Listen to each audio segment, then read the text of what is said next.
see riik, kus Araabia kevad käivitus, oli päris aasta 2010 lõpp, oli ju Tuneesia. Tuneesia on üks nendest Araabia riikidest, mis on olnud, võib laias laastus olla kogu oma iseseisvuse aja vältel üks kõige stabiilsemaid, kus oli jälle üks riikidest, kus oli suhteliselt vähe probleeme. Enne kui see Araabia kevad käivitus, millest võib siis järeldada, et see oli üllatus, et just nimelt see dominoefekt sai alguse Tuneesiast. Tuneesia on olnud üks liberaalsemaid. Ta on olnud turistidele suhteliselt turvaline ja meeldiv paik, mis siis tähendab ka seda, et Tuneesia võimud ei ole kunagi näinud turismis ohtu traditsioonilisele ühiskonnale. Samas me võime ju tõdeda seda, et ega traditsiooniline ühiskond on erinevates Araabia maades, kui võib-olla Liibanon välja arvata, enam-vähem ühesugune. Ega seda, et Tuneesia küla oleks kuidagi modernsem, kui seda on Süüria või Iraagi või Sudaani küla või Egiptuse küla, seda ei saa öelda. Tegelikult ei ole. Võib-olla jah, see ikka selline avatus muule maailmale ja võrdlemisi pehme ilmalik võim on olnud see, mis on neid eristanud. Ja faktid ei ole võib-olla isegi niivõrd olulised siin aastate tagant, millest see Araabia kevad siis nii-öelda vallandus ühest üpris juhuslikust sündmusest, kus töötuks jäänud inimene üritas oma köögivilja müüa tänaval. Politsei ajasta sealt ära, kuna tal ei olnud müügiluba. Sellist olukorda sa võid ükspuha Euroopas näha, kus inimesel ei lasta tänaval lihtsalt midagi müüa. Aga tema reaktsioon oli teravam, ta valas ennast bensiiniga üle, oli põlema, sellest tekkisid tänavarahutused. Tänavarahutused viisid selleni, et Tuneesia president astus ametist tagasi. Ja iga etapp toimus siis umbes niimoodi, et igat sündmust vaadati või nähti või eeldati, et see on nagu selline nii-öelda üksikjuht. Ja siis levisid need sündmused üle piiri. Levisid Egiptusesse, levisid Jeemenisse. Jeemen, kui niimoodi vaadata, siis see piir on päris kaugel. Jeemeni ja Tuneesia vahe, vaata, et Eesti ei ole vist oluliselt kaugemal, eks? Peaaegu umbes samas kohas. Levisid siis Süüriasse, naaberlike Liibüasse muidugi. Ja see tõi kaasa siis ahelreaktsiooni, mille tulemusena väga paljud varasemad riigivalitsused siis kokku kukkusid. Võib-olla võib isegi öelda, et Liibüas läks selles mõttes kõige dramaatilisemalt, et seal hukkus ka riigipea selles käigus. Ja tänane tagajärg on siis laias laastus selline, et Liibüas on sisuliselt 3 võimukeskust. Ühtset riigivalitsust ei ole võimalik seal nagu välja tuvastada. Jeemenis on kodusõda, mis on läinud usulisele pinnale, aga see usuline pind ei ole mitte siis võrreldav Euroopa keskkonnaga, vaid ikkagi Araabia keskkonnaga, kus siis 2 islami usulahku on omavahel väga teravalt kokku läinud.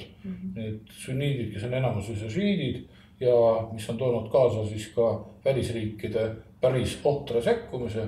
Eriti võib siin mainida siis ära Saudi Araabiat ja Iraani, kellest siis Saudi Araabia on siis sunniitide taga ja Iraan on šiitidega taga. Ja siis muidugi Egiptus. Ja ma natuke täpsustan siiski. Ma ei tahtnud tegelikult Egiptuse juurde isegi hetkel jõuda. Ma tahtsin rääkida pigem Süüriast ja Iraagist, kus siis sealne kodusõda on viinud uue võimukeskuse tekkimiseni, milleks on ISIS. Selle ISISe tekkimise põhjusi nii väga ei osata isegi tegelikult põhjendada.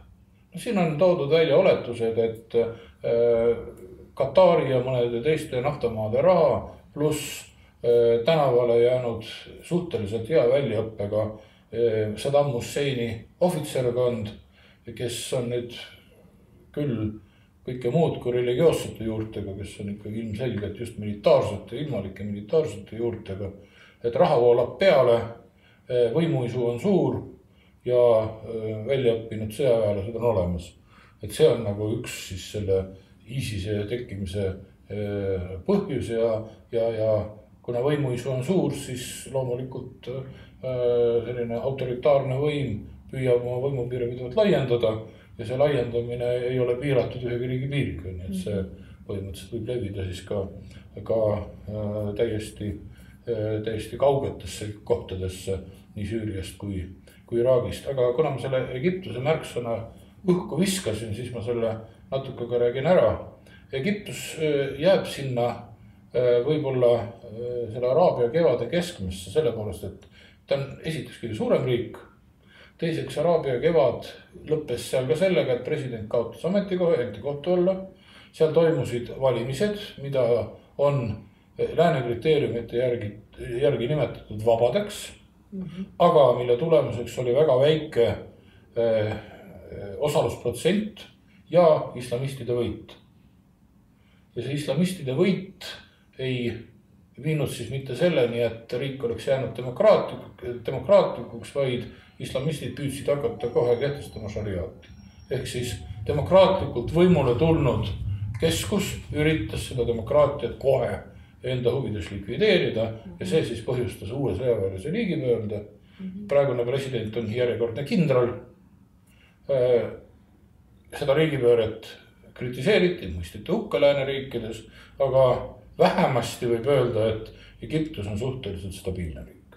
Egiptus on kord majas, mitte nii hästi kord majas, et seal mõni lennuke või kuskil alla kukkuda või et mõnda inimest või isegi mõnda hulka turiste kuskil maha ei lasta, aga me ei saa Egiptuse olukorda võrrelda ei Liibüaga, ei Süüriaga ega ka Jemeniga. Suhteliselt rahulik, enam pole olnud ka suuri meeleavaldusi ega mingeid niisugesi tähelepanuväärseid. Ega sõjaväeline kultuur üldiselt võtab jõu kasutusele, kui meeleavaldused väljuvad kontrolli alt, nii et selles mõttes nad on kindlasti efektiivsemad. Ega Jeemeni ja Süüria juhtkond siis nagu ei tahaks sama, tahab küll, ainult neil pole jõudu selleks. Egiptusel on ilmselgelt selleks jõud olemas. Ja võib-olla paari sõnaga mainiks ka ära mõned Araabia riigid, kuhu see Araabia kevad siis nagu üldse jõudnud. Et Tuneesia piiririik Alžeeria jäi sellest praktiliselt puutumata. Jäi puutumata mitte sellepärast, et see oleks hirmus humanistlik ja demokraatlik riik olnud, et vastupidi. See oli riik, kus oli islamistidega väga veriselt arveid õiendatud, väga suurte ohvrite arvuga juba paarkümmend aastat varem, kus on riik sõjaväe raudses haardas, nii et seal lihtsalt ei lastud sellisel asjal toimuda. Ja teine, kes on nüüd võrdlemisi erinev riik Alžeeriast, aga küllaltki sarnane riik Tuneesiale on Maroko. Maroko on kuningriik, kus suudeti leida tasakaal jõu ja demokraatia või demokratiseerimise vahel. Ja üldiselt Maroko on jäänud nagu ise suhteliselt rahumeelseks, kus juures Maroko puhul on siiski oluline seda välja tuua, et kui me vaatame neid Euroopas tegutsevaid terroriste, siis neist on päris paljud Maroko päritolu. Nii et Maroko on kuidagi nagu oma kodus korra majja saanud, aga marokolased, kes siis ei ole nagu rahul olnud nende arengutega, mis on Marokos, on siis läinud välja ja hakanud oma kangelastegusid siis kuskil mujal tegema.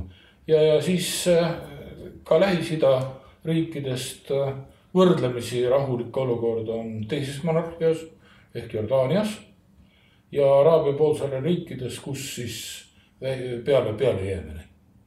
Aga jälle, need on väga erinevad riigid. Saudi Araabia on väga religioosne riik, võitleb terrorismi vastu väga jõuliste vägivaldsete vahenditega ja samas Araabia naftamonarhiad, mis on siis need pisikesed riigid Araabia laherannikul, on olnud stabiilsed, rikkad, mitte küll demokraatiad, aga turistidele väga ohutud kohad.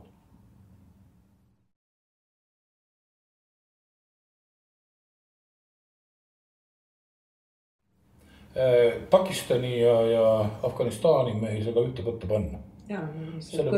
Pakistan on väga suur, rahvaarvult väga suur riik, kus ameeriklastel ei ole nagu suurt midagi sees teha. Et Pakistan hoiab oma riigivõimu oma enda jõududega üleval ja Pakistani ehk selline kõige suurem probleem on olnud just Afganistanist ülekandunud sõda. Aga selleks, et nagu jälle neid põhjusi pisut analüüsida, siis kõige suurem rahvas Afganistanis on teatavasti pustud või pastud, kuidas keegi seda armastab siis hääldada.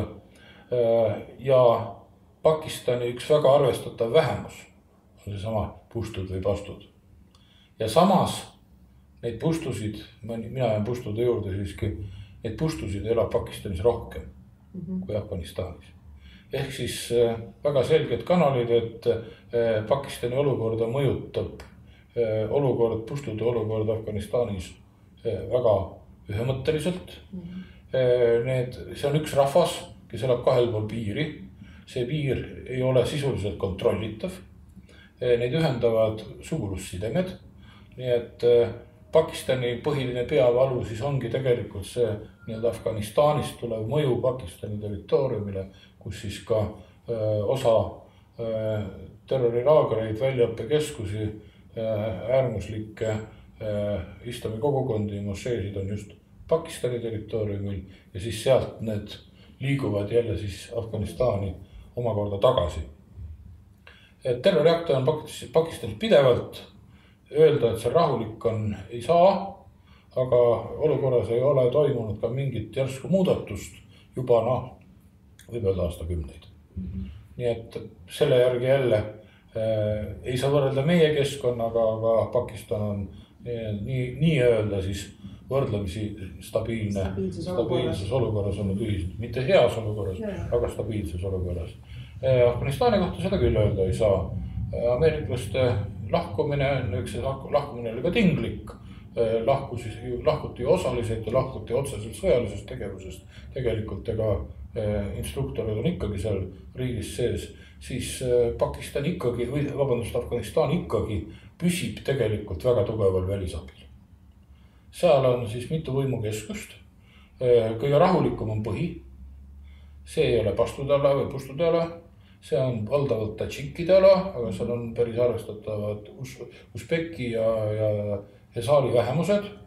Tadžikide kohta siis võib-olla, kui Afganistanist rääkida, siis võib-olla seda nime kasutatakse vähe, kasutatakse rohkem taarid. Aga taarid ja tadžikid on tegelikult üks ja sama rahvas.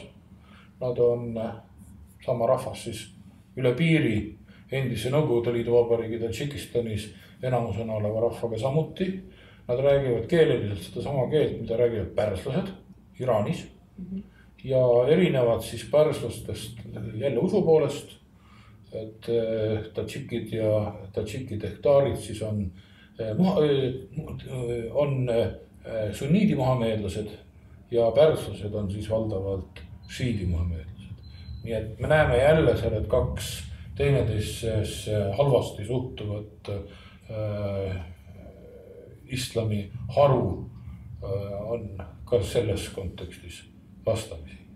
Aga siiski, nagu ma ütlesin, et see põhi on siis enam vähem ja Kabul on segarahvastikuga ala, aga Kabulist lõunas on jälle valdavalt pustu asustus ja pustudel on mitte siis enam usuline probleem, vaid just nimelt ütleme see ekstremaalsuse probleem küllaltki tugevalt, mis mõjutab seda ühiskonda. Ehk siis Taliban, kes tegutseb Afganistanis, on pustude seas väga tugeval positsioonil.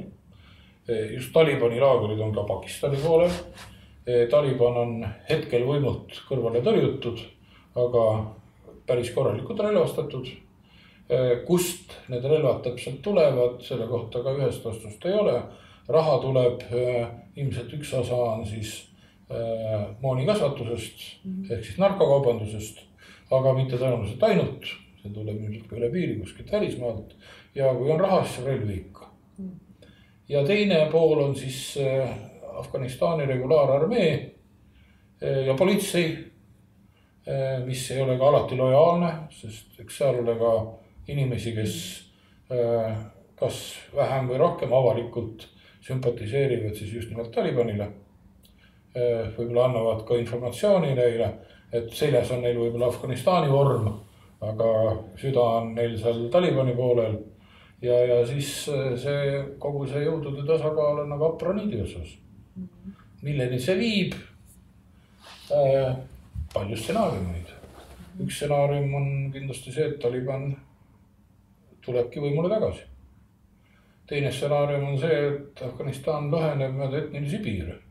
Ehk võib-olla siis Taliban ei saa põhjaosa kätte, aga saab puštude kasustatud alad kätte. Ja siis, kuidas selle omakorda mõjutab Pakistani ja Afganistani suhteid, kuna jälle, nagu märgitud, kõige suurem osa puštudest just nimelt Pakistanis ongi. Ja siin on väga palju lahtisi katsusi.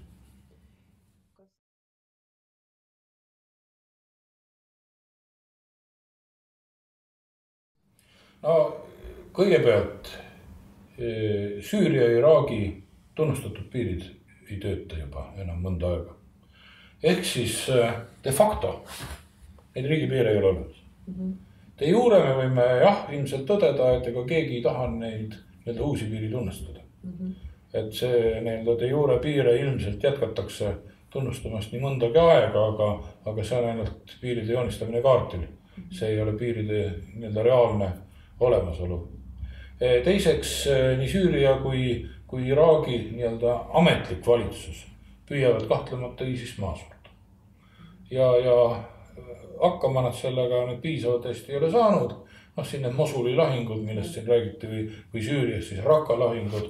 Et on näha et ega ISIS nüüd otseselt ei saa vastu ka nüüd riiklikule regulaararmeele, aga ta saab vastu nii palju, et ta ei kao ka ära.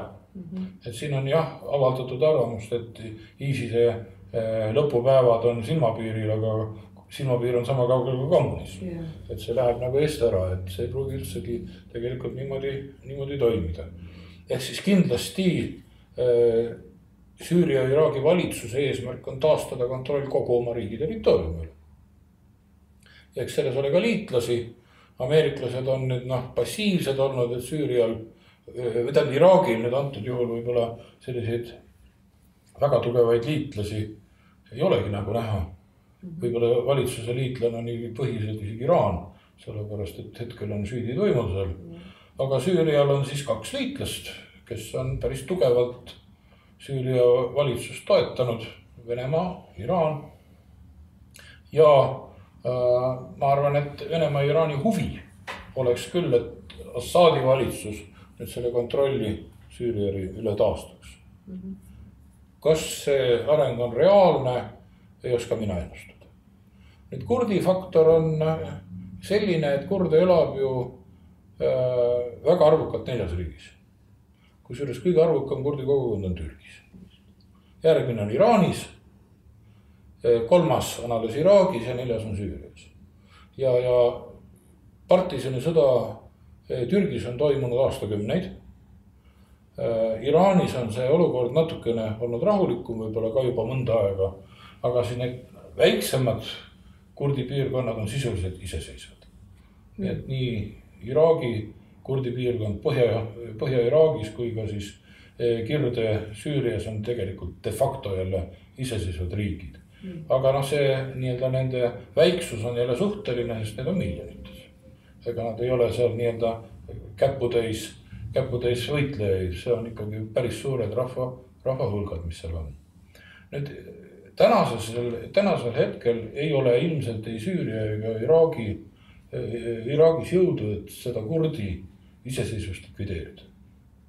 Ei ole seda jõudu nende ametlikel valitsustel, ega ei ole seda jõudu ka ilmselt ISISel.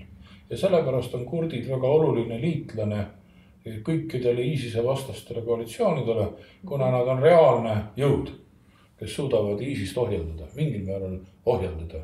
Ja sellepärast on ameeriklased neid toetanud, mingil hetkel on need ka venelased toetanud. Iraaniga on alati niimoodi, et Iraan nagu Iraagis ja Süürias olevaid kurde vahel on ka toetanud, vahel mitte, aga Iraan ei taha kuidagi, et see üle tema piiri liigub. Aga kõige komplitseeritum olukord on muidugi Türgile. Ja Türgi puhul alati ei saagi aru, et kumb on Türgi jaoks siis suurem vaenlane. Kas see on ISIS, kas see on Süüria valitsus või see on hoopis kurdid ise.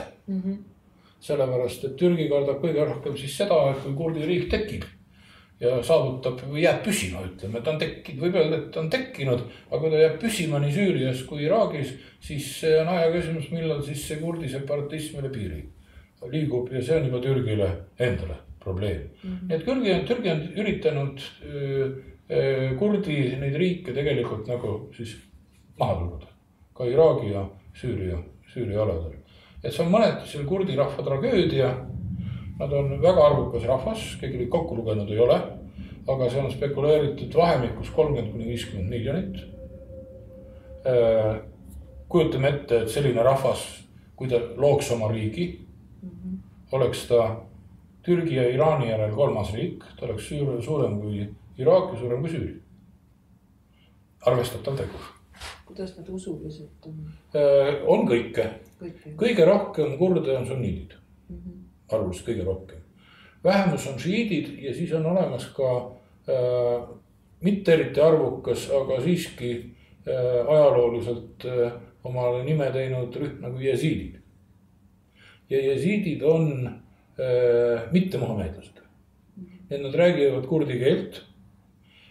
Nende usk on kõige lähem zoroastristidele ehk tulekummardajatele, aga ka seal on nagu rühmi, kes nüüd siis, keda nüüd selle põhivoolu alla pidada ei saa.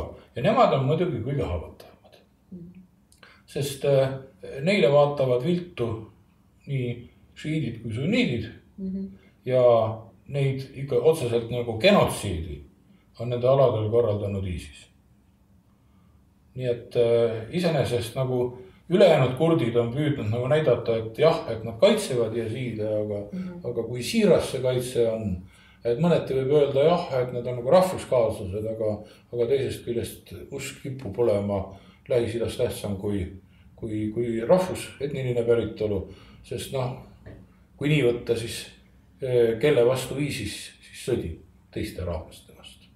ISIS on araablaste äärmusrühmitus ja ta võitleb põhiliselt teiste araablaste vastu. Nii et sellele taanduda, et ühed araablased kõik, et küll nad omavahel kokku lepivad, siis nii see ei ole. Ega seda mõneti võib ju kurdide seas samamoodi vaadelda, et ei ole ühed kurdid. Nad on ikka eri usku ja võivad teistmoodi käituda. Jah, ja see võib olla ka üks põhjus, miks seal ei saa tekkida siis sellist kurdi riiki, kui nad ikkagi usu pinnal. Isegi mitte ainult usu pinnal, ka hõimu pinnal. Ka hõimupiirid on tegelikult küllaltki märkimisväärsed. Teine asi, kurdide erinevate piirkondade kurdid räägivad võrdlemisi erinevaid dialekte. Et see ei ole mingi võro keel või võro kiil. See on keel, millest nad ei pruugi teineteisest aru saada. Nad on küll sellises lingvistilises mõttes suguluses, lähedases suguluses on mitte üks keel. Ja kui on erinevates orgudes erinevad hõimurühmad, kes teineteisega võib-olla pikalt kokku ei puutugi ja räägivad piisavalt erinevaid keeli, siis ega seda ühtsust ja solidaarsust see ei ole ka väga kerge tekkima.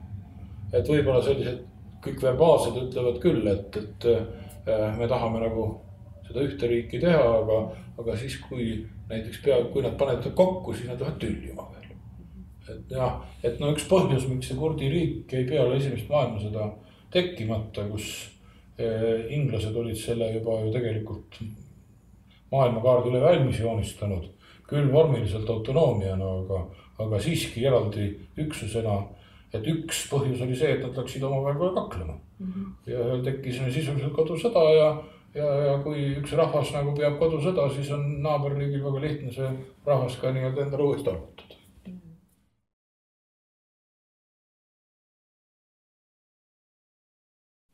Et need põhjused kahtlemata on olemas. Muidugi ühest rahvast meil üldse rääkinud. Jälle arvuliselt väike, aga hästi sensitiivne grupp, selles mõttes need süürlased, kellest enamus kõneleb küll tänapäeval emakeelena araabia keelt, osa kõneleb vana Assüüria keelt, mis on siis selle vana Assüüria Babyloonia keele või Akkaadi ja kui veel kaugemale minna ja aramea keele järeltulija, aga nemad on kristlased. Nemad on kristlased, nad elavad siis osaliselt Türgi lõunaosas, osaliselt Süürias, osaliselt ka Iraagis, on seal jälle riigipiiridega hajutatud. Neil ei ole nagu üldse kohta. Nemad on nagu selles mõttes, et neid ei kaitse nagu keegi. Ja siis kristlasi on ju Lähis-Idas veel. Kristlasi on ka araablaste hulgas, et on näiteks, Liibanon on küll nüüd eraldi riik. Liibanonis siis jälle keegi ei ole neid kokku lugenud, aga siis natuke alla poole on inimesed kristlased kokku. Väga killustunud rühmad, erinevad usulahud, aga maroniidid kui Rooma katoliiklust on suurimad, on Kreeka katoliiklusi ja on monofüüsiite ja väga erinevaid rühmi, kes ka alati teineteise olemasolu ei talu, kes võivad ka vaadata nagu viltu teineteise peale. Ja siis araablastest kristlasi on ka Süürias, need on umbes 10%, see ei ole sugugi mitte väike. Ja Süüria kristlastel on nagu nende selline natuke sunnitud liitlane on ju president Assad. President Assad, kes seal ISISe vastu võitleb, aga Assadi diktatuuri ajal mõnes mõttes olid kristlased paremas või isegi võib öelda palju paremas seisus kui praegu. Nad olid palju turvalisemas olukorras ja kuna Assad on ise vähemus esindab ju šiite ehk siis täpsemalt alaviite, mis on siis Süürias elav üks rühm, mida on ka ainult 10% Süürias või natuke võib-olla rohkem, siis Assad mängis väga palju vähemustele. Ta eelistas vähemuste tulekut riigivõimu juurde just sellepärast, et seda sunniitlikku enamust hoida natukene siis kontrolli all. Ütleme, küsimus ei olnud armastuses, küsimus oli ilmselgelt nii-öelda minu vaenlane, minu sõber.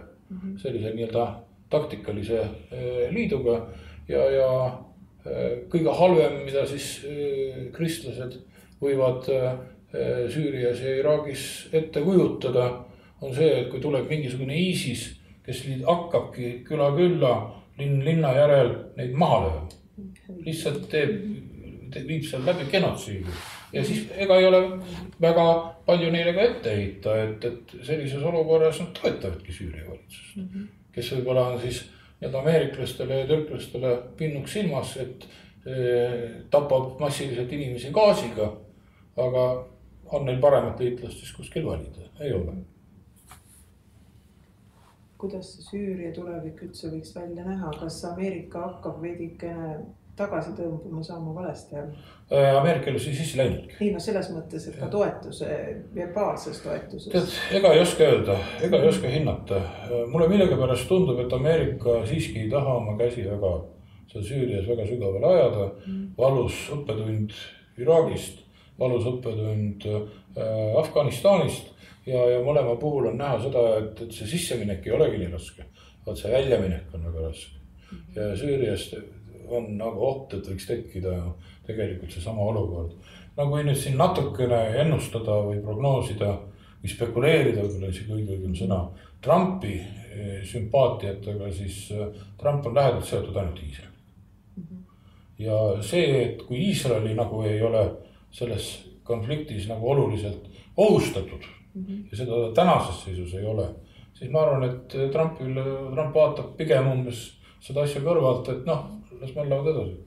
Et pigem rohkem nagu veel tagasi tõmbunud, kui ennem oli. Ma ei tea, kas ta nüüd otseselt väga raske tagasi tõmbada, kui sind ei ole. Ei, jah, ütleme, et ennem oli vähemalt väljendites ja väljaütlemistes oli mingi toetus opositsioonile, siis nüüd on ka see mõnest vähemaks. Trump on väga selgelt öelnud, et ISISe hävitamine on üks Ameerika prioriteetidest.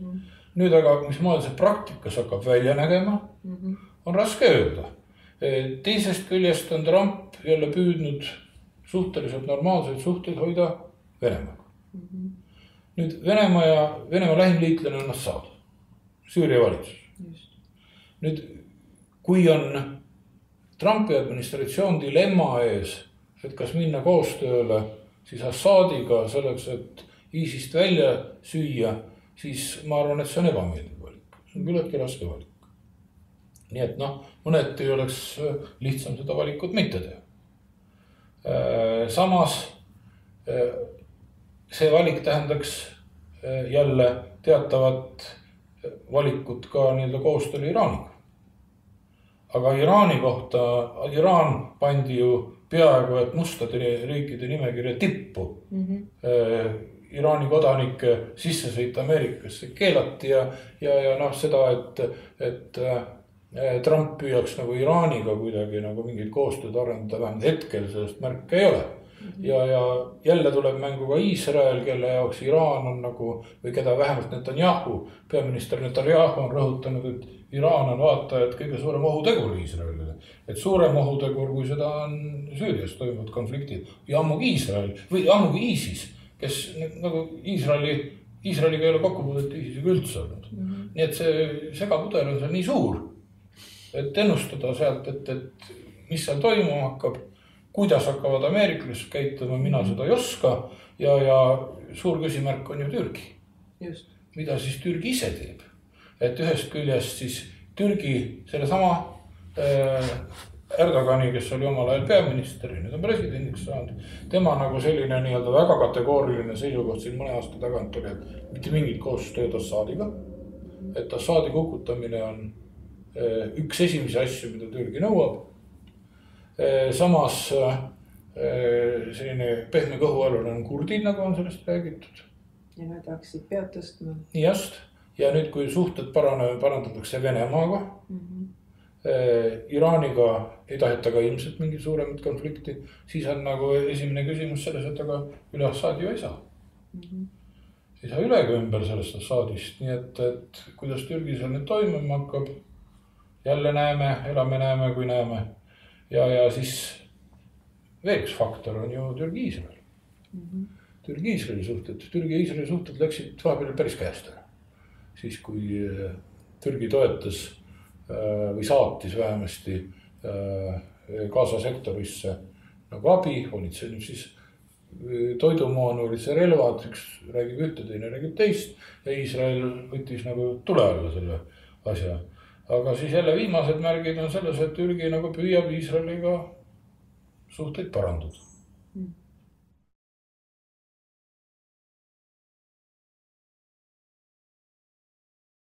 Venemaa vastaspoolele sattus Türgi nende kahe hävitaja afääriga. Ehk siis... Krimmiga ka? Vähe.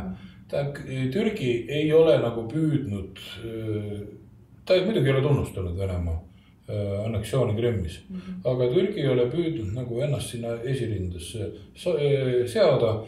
Krimmi tatari liidreid on alati vastu võetud ja nendega suhted katkestatud küll ei ole, aga nende mõjujõud on niivõrd väike, et siin on kõige esmane kalkulatsioon näitab seda, et nende pärast nüüd Venemaaga suurt tüli küll üles ei võeta.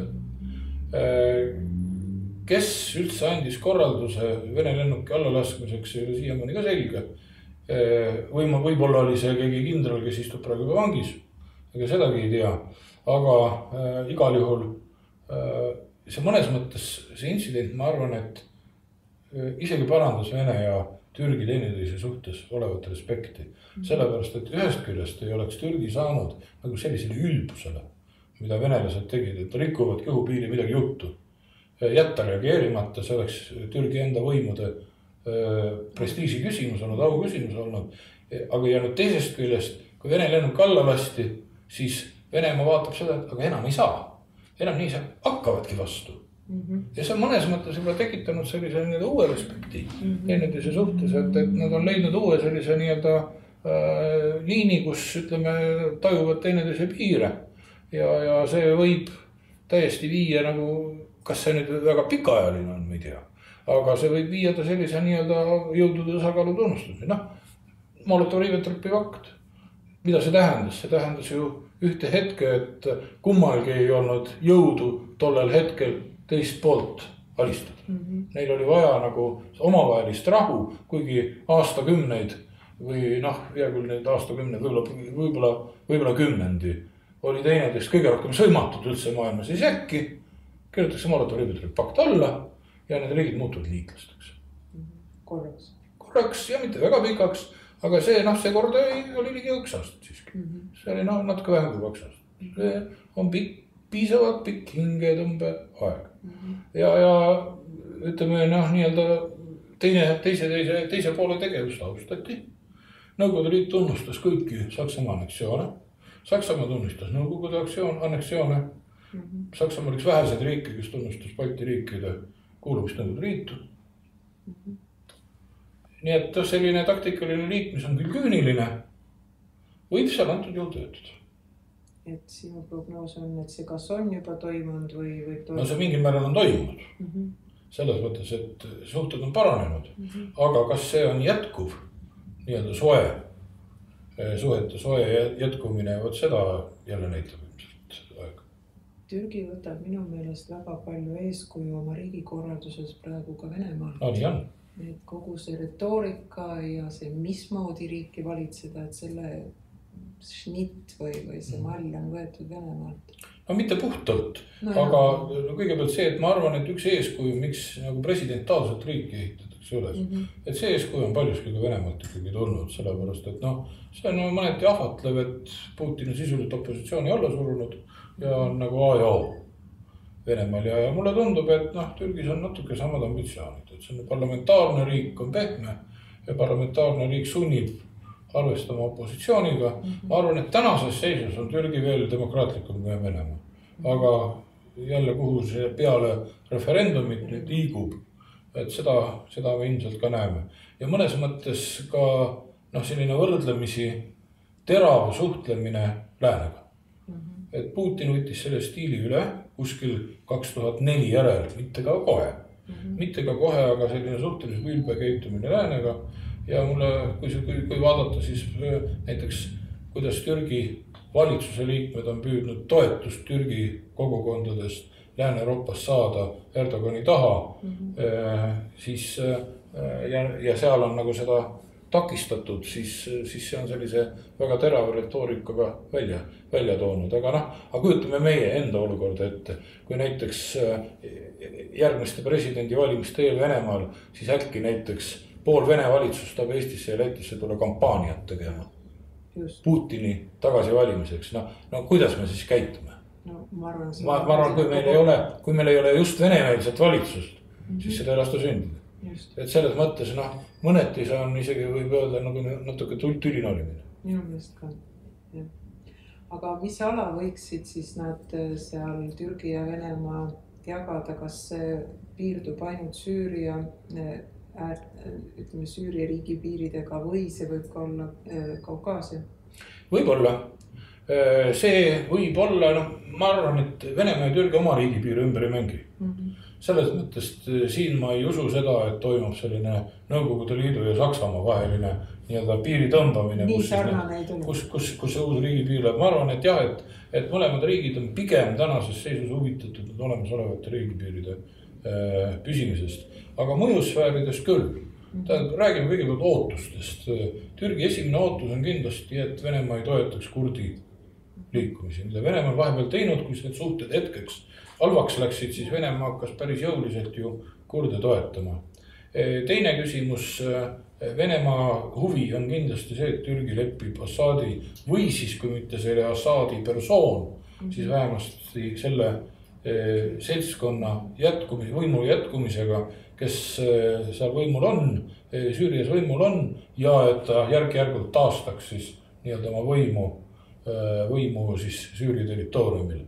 Ja siin on ei ole ilmselt ei Venemaa ega Türgi väga huvitatud sellest, et ISIS alles jääb. Tähendab, siin nad võivad kokku leppida.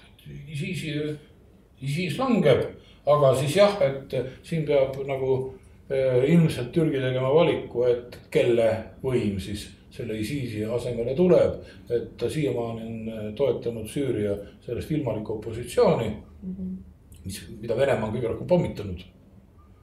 Ja siis Venemaa soov on kindlasti siis, et see Süüria varasem valitsus nagu taastab oma kontrolli. Need on nagu siis võib-olla sellised Iraagi ja Süüria territooriumil toimunud või toimuvad protsessid. Nüüd Kaukaasia, endine Nõukogude Liidule kuulunud Kaukaasia, on tegelikult ka tüliõun olnud. kõigepealt Vene väed on Armeenias. Armeenia on Venemaale nagu selles mõttes nii-öelda, isegi liitlane on palju öelda, ta on tegelikult ju platsdarm. Armeeniat on toetanud Iraan, suhteliselt head suhted olnud, ja Türgi selline nii-öelda enesestmõistetav liitlane Aserbaidžaan. Jälle keelesugulus eeskätt, et kui sellise Türgi maailma loomise juures Aserbaidžaan on Türgile eluliselt vajalik ja Aserbaidžaanil on Türgi toetus eluliselt vajalik. Ja nüüd on seal küsimus, et kuidas see staatus quo siis seal kokku lepitakse. Türgi on kindlasti huvitatud, et kuidagi Armeeniat allutada. Ja ilmselt Venemaa ei ürita ka minna siin nii kaugele, et Aserbaidžaani kuidagi paiku suruda, alla suruda, et võib-olla jah, Venemaale meeldiks Aserbaidžaanis võib-olla rohkem venemeelne valitsus, nagu see siis on Armeenias või nagu see siis võib-olla on juba Moldovas, kus kommunistid võitsid või nagu Venemaa tegelikult kogu SRÜ-mis püüab saavutada. Siin on Lukašenkost juba räägitud, et omaaegne esimene Venemaa valik on, et ta oli ju selja pööranud. Aga Mägi-Karabah on kahtlemata selline valus asi, milles Armeenial ja Aserbaidžaanil on, ütleme, ülimalt keeruline kokku leppida. Et kumbki pool nagu ei saa hästi sellel teemal järele anda. Et Aserbaidžaan käsitleb seda oma territooriumina, mis on siis Armeenia okupatsiooni all, ja samas on selge, et Armeenia ilma Vene toetuseta, ilma Venemaa abita ei suuda seda okupeerida. Ja teisest küljest siis elanikkond on jälle suure ülekaaluga armeenlased, kes tahaksid pigem olla Armeenia koosseisus, ja Armeenia nagu ei taha selle olukorraga leppida, et see nüüd Aserbaidžaani kätte tagasi. Et see on nagu see suhete pundar, mis siis Vene ja Türgi suhted saab pingestavad. Aga kui paljud on pingestavad, siis ma ütlen, et täna on sellise nii-öelda mingisugusele koostööle igal juhul jõutud. See on üks koht tegelikult, kus saaks kokku leppida mingi, et kaks riiki omavahel. Ma ütlen, et tänases seisus nad natuke on kokku leppinud, aga nad on kokku leppinud sellega, et nendest teravatest kohtadest räägita.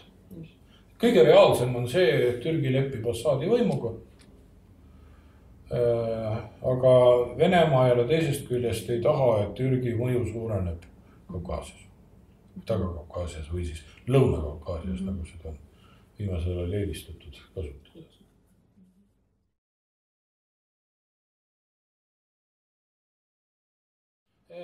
No võib, aga päris mitu põhjust.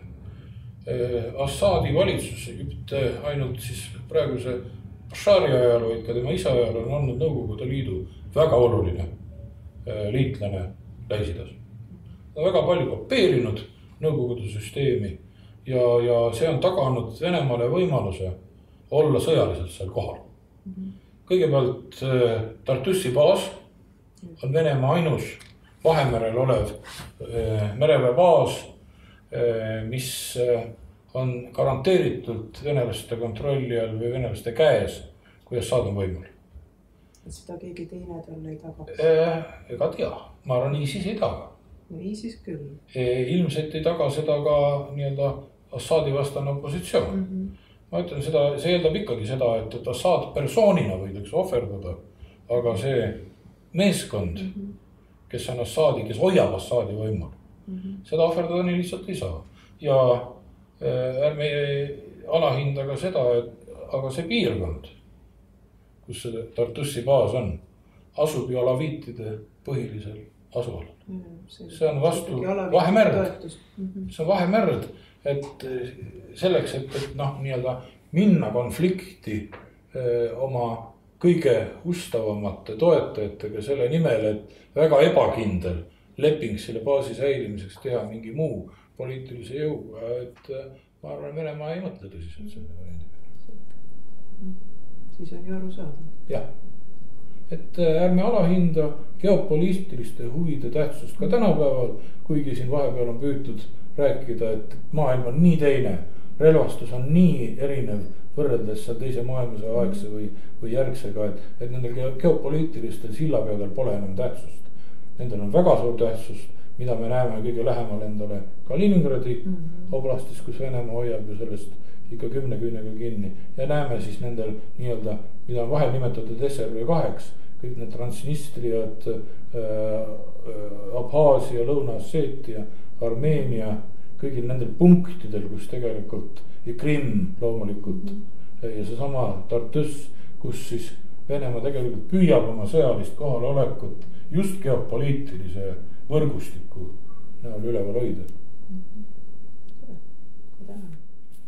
Võta heaks.